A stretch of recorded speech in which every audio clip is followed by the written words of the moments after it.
সুপ্রিয় শিক্ষার্থীবৃন্দ, আসসালামু আলাইকুম। আমরা এইচএসসি আইসিটি চ্যাপ্টার 3 আলোচনা করব, সেটা হলো সংখ্যা পদ্ধতি এবং ডিজিটাল ডিভাইস। তো এই অধ্যায়ের একদম প্রথম দিক থেকে আমি আলোচনা শুরু করছি, সেটা হলো দশমিক থেকে বাইনারিতে রূপান্তর। সংখ্যা পদ্ধতির রূপান্তর, মোট 12 ধরনের রূপান্তর নিয়ে আমি কথা বলবো। তো প্রথম আজকে যেটা আলোচনা করবো সেটা হলো দশমিক থেকে বাইনারিতে রূপান্তর। তো একটা সংখ্যা, দশমিক সংখ্যা দেখো 67.68 একটা সংখ্যা এখানে দেওয়া আছে। এই সংখ্যাটাকে বাইনারিতে রূপান্তর করতে হবে। কিভাবে করব দেখো। সংখ্যাটাতে দুইটা পার্ট লক্ষ্য করো, এটা হলো পূর্ণ অংশ আর এটা হলো ভগ্নাংশ। এইটাকে বাইনারি করার সিস্টেম একরকম, এইটাকে বাইনারি করার সিস্টেম আরেক রকম, দুইটাকে আলাদাভাবে আমি করব। আরেকটা জিনিস বলে রাখি, তোমরা ইতিমধ্যেই জানো যে দশমিক সংখ্যার ভিত্তি হলো 10 আর বাইনারির ভিত্তি হলো 2।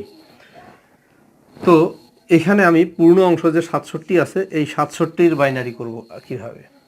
এই সংখ্যাটাকে 2 দিয়ে ভাগ করব, 67-কে 2 দিয়ে ভাগ করব, ভাগ করে ভাগফল এবং ভাগশেষটা লিখব।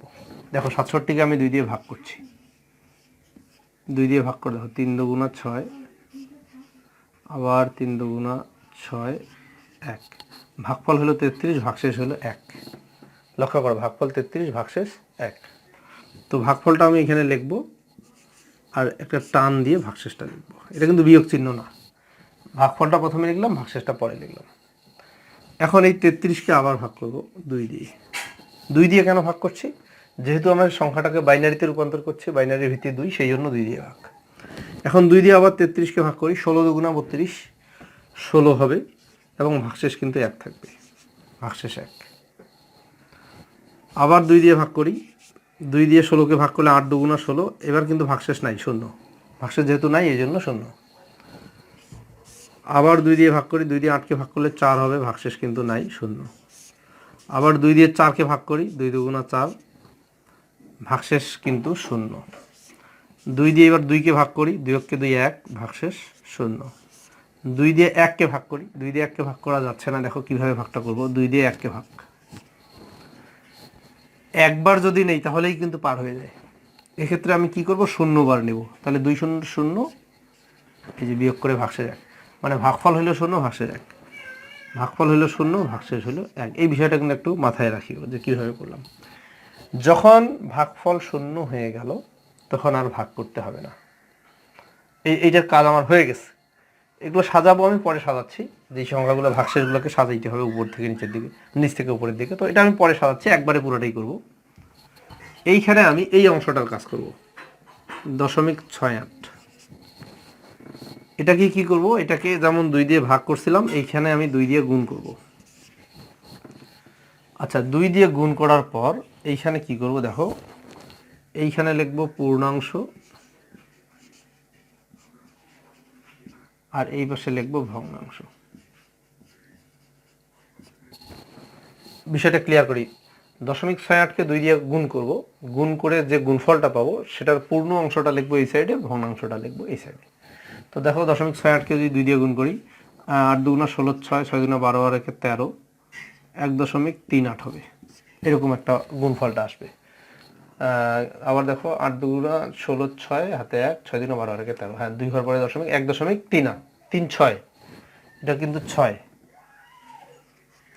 আচ্ছা, 1.36 হচ্ছে, তাই 1 হইল পূর্ণ অংশ, 0.36 হলো ভগ্নাংশ। তাহলে এখানে 1 লিখবো আর এখানে লিখবো 0.36। আচ্ছা, এখন আবার 2 দিয়ে গুণ করব।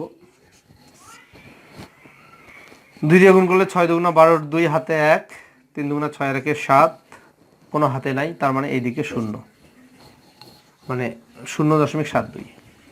আবার এটাকে 2 দিয়ে গুণ করি, 2 দুগুণা 4, 7 দুগুণা 14, 4, হাতে 1, হাতে একটা এদিকে চলে আসলো, মানে 1.44। পূর্ণ অংশটা এদিকে লিখবো, ভগ্নাংশটা ওইদিকে। আবার 2 দিয়ে গুণ, 4 দুগুণা 8, 4 দুগুণা 8, আর শূন্যটা এদিকে আসবে, সামনে কিছু নেই, শূন্য। এই গুণটা কতক্ষণ পর্যন্ত চলবে? এখানে কিন্তু যতক্ষণ 0 না আসে ততক্ষণ পর্যন্ত করতে পারলে ভালো, কিন্তু না, অতক্ষণ করা যাবে না। অনেক ক্ষেত্রে 0 আসেই না, সেক্ষেত্রে মোটামুটি 3 বার বা 4 বার গুণ করলেই চলে। তো এখন দেখো, আমি 2টা কাজই অলরেডি করে ফেলছি। সেটা হলো পূর্ণ অংশটার কাজ আমি এখানে করলাম আর ভগ্নাংশটার কাজ এখানে করলাম। ভগ্নাংশের বিষয়টা বোধহয় একটু ক্লিয়ারলি বুঝাই দেওয়া দরকার, আমি বলছি আবারও। এই সংখ্যাটাকে 2 দিয়ে গুণ করতে হবে, গুণ করে যে গুণফলটা পাবো, গুণফলটা 1.36 পাইলাম, তো এই পূর্ণ অংশটা লিখতে হবে সামনে, ভগ্নাংশটা পরে। তারপরে আবার 2 দিয়ে গুণ করছি, 0.72, শূন্যটা এখানে লিখছে, 72টা এখানে লিখছে, এইভাবেই লিখতে হবে। আচ্ছা, এখন তাহলে আমার উত্তরটা কত হবে দেখো। অতএব পুরা সংখ্যাটা ছিল 67.68, এটা দশমিক ছিল, এই জন্য ভিত্তি 10। তো দেখো এই অংশটা 67-র যে বাইনারি, সেটা এই যে এখানে আমি ভাগশেষগুলো পাইছি, এই ভাগশেষগুলো নিচ থেকে উপর দিকে লিখতে হবে, নিচেরটা আগে লিখতে হবে, তারপরে এটা এইভাবে উপরের দিকে। তাহলে কত লিখবো? 1 1 2 3 4, 4টা শূন্য, 4টা শূন্য, তারপরে 2টা 1। এই যে 67-র বাইনারি কিন্তু এটা। তারপরে দশমিক বিন্দুটা দিচ্ছি, মানে রেডিক্স পয়েন্ট। তারপরে 0.68-এর বাইনারি হলো এই যে আমি পূর্ণ অংশগুলো পাইলাম এইগুলো, তবে উপর থেকে নিচের দিকে, উপর থেকে নিচের দিকে আসতে হবে। তাহলে কত হচ্ছে দেখো? 1 0 1 0। দেখো এই পুরো সংখ্যাটা বাইনারি হয়ে গেল। এইভাবে যে কোনো সংখ্যাকে, দশমিক সংখ্যাকে আমরা বাইনারিতে রূপান্তর করতে পারি। আমি তোমাদের জন্য একটা কাজ দিচ্ছি, এটা তোমরা বাসায় করবা। সেটা হলো 52.47। এই সংখ্যাটা দশমিক সংখ্যা, এইটাকে তোমরা বাইনারিতে রূপান্তর করবা। ধন্যবাদ।